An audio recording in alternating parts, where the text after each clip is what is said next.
Srivastava, the ED of the company, now joins in. Good morning and thanks so much for joining in. Walk us through the timeline. When would you like to raise this, 2,000 crore? Would you like to raise the entire amount? And what will it do to your capital ratios? Good morning.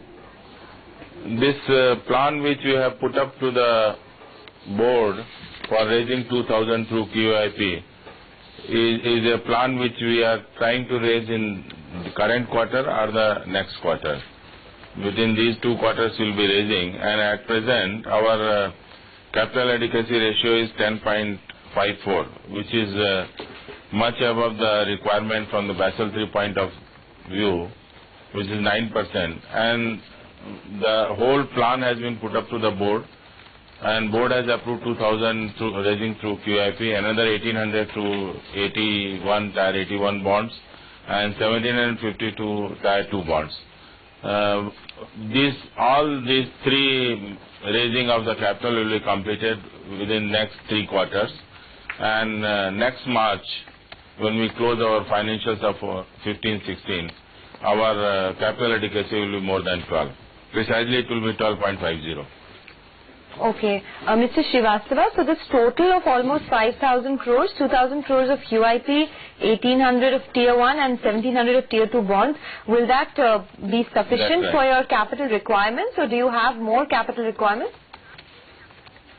No, that is what I told, that 9% is the requirement, and today we have 10.54. With this raising of the capital and the expected business growth, at the end of the financial will be more than 12%, 12.50, as against the requirement of 9.625.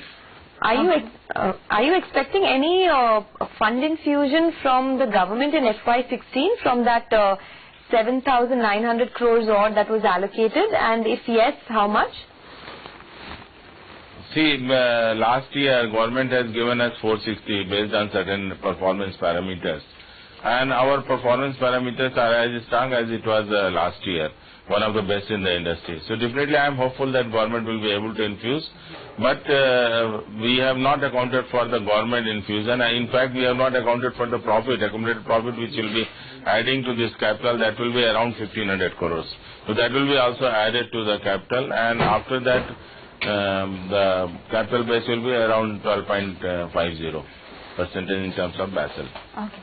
What's the reason for this quantum of fundraising? If your capital ratios are adequate, even accounting for Basel III, why are you raising so much money? So bank precisely requires a good capital base. That shows the strongness of the bank, and we are 10.54. Expected level is more than 11, and 12 is very sound level. Last year we had approval from RBI as well as from the Government of India to raise Tier 1 bonds of 1,000 crores. But we did not raise because the rates were not favorable, and QIP also was on the card. But we did not do that. So next quarter and next to next quarter we will be doing this. Okay. Since we have you with us, Mr. Srivastava, can you give us an indication of what's happening with respect to asset quality? Because, in this quarter we've noticed a lot of banks, including yourself, see a tad bit of an improvement in asset quality, and that's a good thing to hear. Do you see further improvement in the quarters to come? Yeah, I am quite hopeful that next quarter and further quarters there will not be any surprises, and maybe 100-200 crores more or less, something like that will happen. And precisely the NPA percentage, in terms of percentage, gross or net, will remain at this level. And I am happy that most of the banks have declared this result. I think achhe din aane wale hain, something like that is happening with the banks also. Okay. What would be the credit growth that you're targeting in FY16? Our last year credit growth was 15%, and we are very aggressive on the retail and MSME sector. I am quite hopeful that growth will be around this percentage only. All right, Mr. Srivastava, we hope you get achhe din that you wanted for many quarters now. In fact, this quarter has seen an improvement across PSU banks, so hopefully that should continue in the quarters to come as well.